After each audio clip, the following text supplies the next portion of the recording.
qu'il est déjà en ligne, va donner la priorité donc au direct, je le disais tout à l'heure.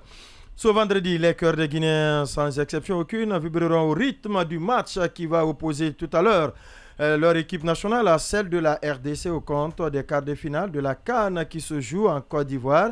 Une première pour le Syli national de Guinée de franchir les phases à élimination directe dans ce plus grand regroupement sportif continental. Comment les choses se passent du côté de Abidjan? Il est en ligne, Mohamed Lamine Touré. Il est le responsable du service sport de Joma Media. On refait le monde pour que bougent les lignes du développement et de la gouvernance sur Joma FM.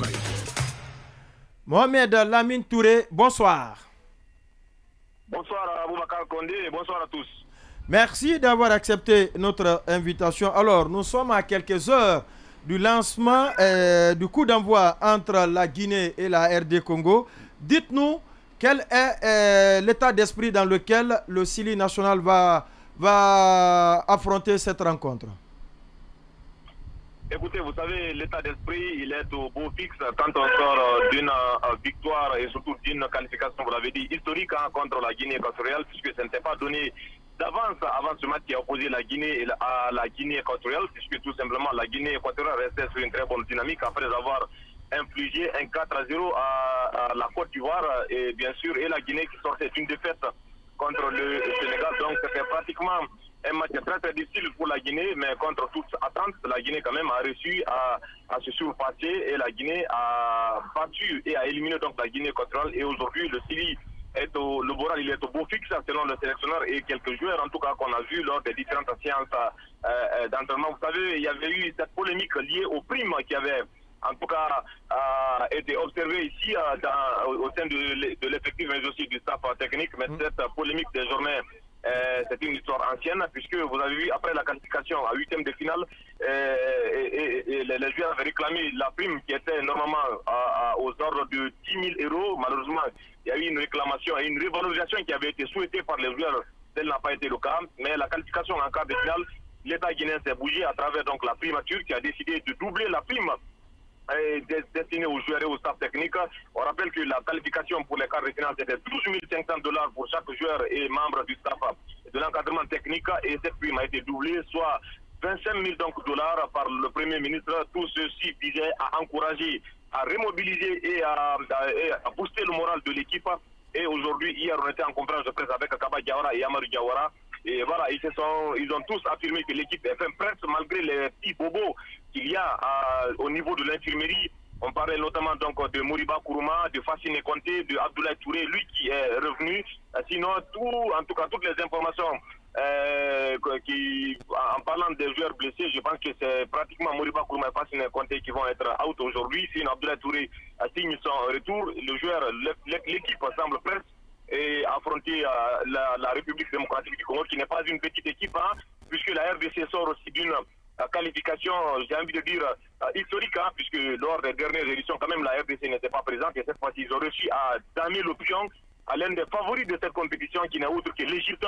Donc la RDC aussi vient avec un moral ragaillardi, et avant d'affronter cette équipe nationale de Guinée. Ils sont confiants, tout comme la Guinée, et en tout cas, on s'attend à un très bon match, et déjà, l'ambiance, elle est de bon enfant ici chez les supporters. Tout le monde est mobilisé derrière le Syli national de Guinée. Que ce soit les Guinéens qui sont venus donc de la Guinée pour ici et les Guinéens résidant ici en Côte d'Ivoire. Et pas plus tard qu'hier, il y a eu aussi une forte délégation qui a quitté Conakry pour rallier Abidjan dans l'optique de venir bien sûr booster, accompagner et pousser le 11 national à la victoire contre la République démocratique du Congo. Oui, mais vous parlez juste... Oui, c'est Keta. Alors, vous connaissez bien ces deux formations, guinéennes et congolaises. Sportives, justement. Ouais. Alors, dis-moi, quel système Kaba Diawara devrait aujourd'hui privilégier pour justement gagner cette rencontre? Écoutez, vous savez que les Congolais sont très robustes. C'est une équipe athlétique, c'est une équipe avec une certaine vivacité, notamment quand vous prenez le milieu de terrain, surtout à l'attaque avec des joueurs expérimentés, les Cédric Bakambou, les Jean Wissa, les Chanchel Mbemba. En tout cas, il y a tout un arsenal qui est là du côté congolais. Maintenant, aujourd'hui, vous avez vu contre la Guinée équatoriale, Kaba Diawara avait adopté en seconde période un plan avec un plan purement offensif. Oui, bien entendu. Serou Girassi. On s'est retrouvé avec pratiquement 4 attaquants. Donc au niveau de l'attaque, il y avait Serou Girassi, il y avait Maurice Bayou, il y avait Agibou Kamara. Et voilà, tout ceci, c'était en tout cas de chercher à marquer, puisque la Guinée équatoriale évoluait à 10 contre 11. Et aujourd'hui, je pense qu'il ne faut pas en tout cas se laisser faire par cette équipe congolaise, parce que l'une des faiblesses de la Guinée, c'est sur le plan athlétique. Kaba Diawara l'a dit, parce qu'il y a beaucoup de joueurs qui viennent des clubs et qui sont un peu moins, qui n'ont pas eu assez de temps de jeu. Contrairement aux Congolais, je pense que c'est un aspect sur lequel il faudra se baser. Il faudra surtout être aussi vigilant sur le plan défensif, parce que la Guinée marque, mais la Guinée aussi encaisse. La Guinée a marqué 3 buts, elle a encaissé 3. Donc sur le plan défensif, je ne dirais pas, c'est vrai, on a fait un bon match contre la Guinée équatoriale, on n'a pas encaissé, mais il faudra être vigilant sur le plan défensif. Et surtout, Kaba Diawara a dit, l'un des facteurs, en tout cas défaillants de cette équipe, c'est le plan offensif. C'est la finition des attaquants.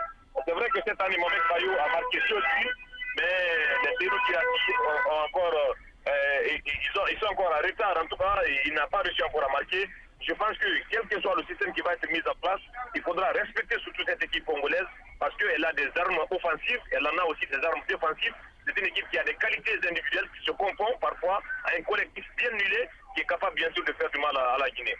Alors, quelle est la mobilisation, par exemple, du côté de Abidjan? Est-ce que les Ivoiriens, parce qu'on a vu entre Ivoiriens et Sénégalais, à peine, on se disait que c'était l'équipe guinéenne qui jouait contre le Sénégal. Quasiment tout le monde supportait la Côte d'Ivoire. Est-ce que c'est le même état d'esprit aujourd'hui? Qu'est-ce que vous constatez du côté des Ivoiriens entre les deux équipes?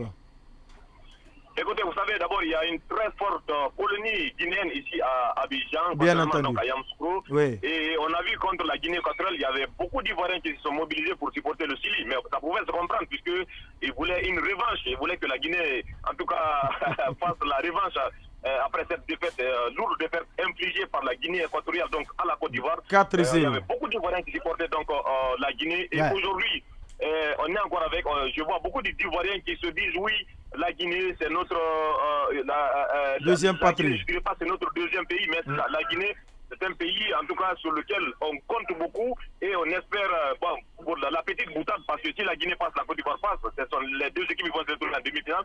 Ils ont dit nous on veut avoir la Guinée en demi-finale pour les battre afin d'aller en finale. Mais non, c'est juste en tout cas une petite boutade. Sinon, beaucoup d'Ivoiriens ici sont derrière l'équipe nationale de Guinée, et y compris aussi les Guinéens. Je vous assure, il y a plus de 10 bus aujourd'hui qui sont là, et certains qui sont venus par bus, par voie routière et d'autres par avion, et y compris aussi les Ivoiriens qui sont là. Il y a une forte mobilisation derrière l'équipe nationale de Guinée, et je pense que cela pourrait être un atout, en tout cas permettant à l'équipe d'aller gagner. Mais attention, puisque les Congolais aussi, ils sont fortement représentés ici, ils sont mobilisés. Il y a aussi une colonie congolaise bien importante ici à Abidjan. Et je pense qu'au-delà donc du terrain, le match pourrait se jouer à Turbis. Et si tel était le cas, je pense que la mobilisation guinéenne pourrait être en tout cas en dessous bien sûr de cette équipe nationale du Congo. Ok, M. Touré, juste une petite précision sur les primes. Vous dites qu'elles ont été doublées par le Premier ministre. Cela veut dire quoi? Que c'est le Premier ministre qui est arrivé avec les primes, ou qu'est-ce que vous voulez dire? Vous savez, il y a un arrêté conjoint qui est signé des trois. Vous savez, il y a un arrêté conjoint qui est signé des trois ministres, le ministre des Sports, le ministre des Finances et celui du budget. Cet arrêté est signé depuis 2019. Et cet arrêté stipule que, en cas de qualification pour les huitièmes de finale de la Coupe d'Afrique des Nations, chaque joueur a droit à 10 000 dollars, tout comme les membres de l'encadrement technique, et 5 000 dollars pour les membres du staff d'appui. Le staff d'appui, entendez par le responsable donc, de l'officier média, le team manager, le responsable de la sécurité, l'intendant, ainsi de suite. Et donc après la qualification à huitième de finale, et selon les joueurs et surtout certains cadres que nous avons approchés, promesse avait été faite aux joueurs que voilà, cet arrêté conjoint allait être modifié pour permettre une révalorisation donc des primes. C'est pourquoi les joueurs ont dit au lieu de 10 000, on préfère prendre plutôt 30 000. Mais il y a eu cette incompréhension. Les joueurs refusaient donc de prendre cette prime-là. Mais après leur qualification, c'est juste la prime des quarts de finale qui a été doublée. Il faut le rappeler, hein, les quarts de finale, c'est 12 500. Donc au lieu de 12 500, la primature, à travers l'État guinéen, a doublé la prime à 25 000 par joueur et par membre de l'encadrement technique, Sinon, les joueurs ont finalement pris les 10 000 $ pour la qualification des 8e de finale. Donc, il n'y a plus de polémique. Les primes d'objectif, elles sont fixées auparavant, bien avant le début de la compétition. Les quarts de finale, c'est 12 500. Les demi-finales, c'est 20 000 $ et la finale, c'est 30 000 $. Et en cas de qualification, tout le monde sait, l'arrêté, il a été remis donc au staff technique qui devait le vulgariser au staff et aux joueurs. Et je pense que désormais, il n'y a pas assez de problème parce qu'il y a aussi des tierces personnes, en tout cas, qui sont en train de faire parler leur cœur. Et hier, vous avez vu, il y a une personne de bonne volonté qui a donné 100 000 $ à cette équipe-là. Tout ceci vise à motiver les joueurs afin d'aller créer encore l'histoire, en tout cas le Thiam, bien sûr, en demi-finale de cette CAN. Mohamed Lamine Touré, depuis Abidjan, merci de répondre à toutes ces questions. Ou bien vous avez une dernière question? Une dernière question, Lamine. On a vu aussi ces alertes qui ont été lancées notamment par, je pense, Camille Zayat, mais aussi on a vu, il parlait de l'ambiance à l'hôtel du Sili, se laisser aller, qui se serait installé, qui s'y serait installé. Il y a aussi cette vidéo de Bayo qu'on a vu avec Colipé sur les réseaux sociaux qui démontre que ces joueurs n'étaient pas suffisamment concentrés et étaient envahis par d'autres personnes. Qu'en est-il sur le terrain? Écoutez, vous savez, ce n'est pas un fait nouveau. On avait dénoncé cela en 2019 en Égypte, lorsque les joueurs étaient logés avec d'autres qui n'étaient pas en tout cas de la délégation spéciale. Et il y avait même des filles qui y logeaient et qui avaient été donc logées par ces joueurs-là en 2019 en Égypte. Vous avez vu, cela a été su seulement après l'élimination de la Guinée à 8e de finale par l'Algérie 3-0. Et cette fois-ci encore, à Yamoussoukro, il y avait un hôtel qui avait été spécialement pris, réservé par la CAF aux quatre équipes. La Guinée était logée avec donc la Gambie, le Sénégal était logé avec le Cameroun. Aucune personne tierce n'était donc habilitée à loger. Maintenant, il y a eu le déplacement de Yamoussoukro à Abidjan et cette fois-ci, donc l'équipe est logée. Et dans cet hôtel, il se trouve qu'il y a beaucoup d'autres donc qui y sont logés et cela n'est pas de nature en tout cas à favoriser un bon climat, j'ai envie de dire, parce qu'il y a certains qui viennent pour des photos, il y a d'autres qui viennent pour, je ne sais, pour demander des autographes, il y a d'autres aussi qui viennent pour, chacun en tout cas vient pour son affaire et tout cela en tout cas peut perturber, peut saper le moral donc de l'équipe. C'est pourquoi on a vu cette alerte donc de Camille Zat qui dit en 2019 on était là, en 2021 on était là aussi, il faut qu'en 2023 on est prêt à écrire une nouvelle histoire, mais il faudrait-il que l'équipe soit laissée et qu'elle soit, en tout cas, qu'elle se concentre à cette compétition. Mais si tout le temps, il y a des gens qui viennent, il y a des supporters qui viennent, il y a d'autres, en tout cas, qui n'ont rien à voir avec le football qui viennent là, et ça pourrait être un facteur, en tout cas, qui pourrait déstabiliser l'équipe. Et ça, je suis parfaitement d'accord avec lui. Mais depuis que cette alerte a été donc sonnée par Camille Jacques, j'avoue que, en tout cas, des discussions sont en train d'être prises pour ne pas que l'équipe soit envahi. Pour que tout le monde soit concentré pour oui, mais surtout on va vous laisser vous préparer à nous faire vivre ce match, mais la dernière question qu'on voudrait vous poser, rassurez-nous que parce qu'on a vu aussi cette mise en garde de la CAF par rapport aux journalistes sportifs et tout ça, rassurez-nous qu'aucun journaliste guinéen n'est concerné par ces choses-là, et dites-nous aussi que au niveau de la sécurité de ceux qui sont chargés d'assurer la sécurité de l'équipe guinéenne, que personne ne serait sous le coup d'une expulsion de cette CAN, parce qu'on a entendu parler de ça. Écoutez, vous savez que la CAF est dans son droit de rappeler, je ne dirais pas que c'est une menace, mais c'est une alerte. Donc, pas qu'aux journalistes guinéens, puisqu'il y a beaucoup de journalistes de différentes nationalités africaines, mais aussi européennes qui sont là. Et là, ça a été une alerte et cela est parti d'un constat fait par des officiels de la CAF, notamment les officiers, en tout cas médias qui sont là, qui ont constaté que vous avez vu lors du match qui devait opposer la Guinée au Sénégal en conférence de presse, lorsque un confrère sénégalais a posé une question qui n'était pas du tout en rapport avec le match, et cela a donc cela a causé donc cela a poussé un journaliste guinéen à répondre, et vous avez vu les différentes images sur les réseaux sociaux. Ce n'était pas du tout, en tout cas, une bonne image pour non seulement la presse guinéenne et la presse sénégalaise, et cela en tout cas a poussé l'officiel de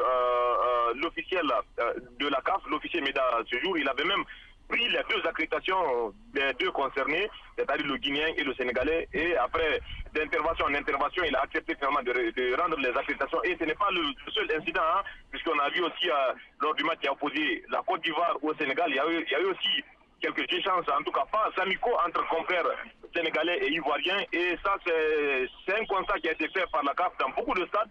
C'est pourquoi la CAF a décidé donc de faire ce rappel-là aux journalistes, aux médias accrédités pour dire, tiens, respectez en tout cas les consignes. Vous êtes des hommes de médias et surtout ne filmez pas parce qu'il y a certains aussi qui s'hasardent à filmer et cela est interdit. Si vous filmez, vous savez, on n'a pas le droit donc en tout cas le droit des images donc des différentes rencontres. Si vous filmez, on vous prend, on bloque, on saisit votre caméra et votre carte mémoire et tout cela, ça a été un rappel et je pense que ce rappel vient à point nommé parce que il a été distillé à tous les hommes de médias qui sont présents ici.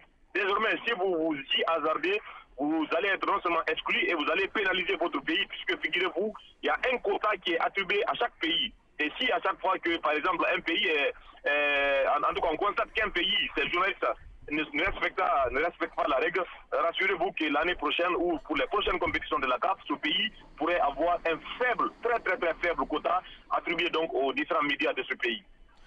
Mohamed Lamine Touré, merci encore une fois d'être passé dans cette émission. Merci. Allez.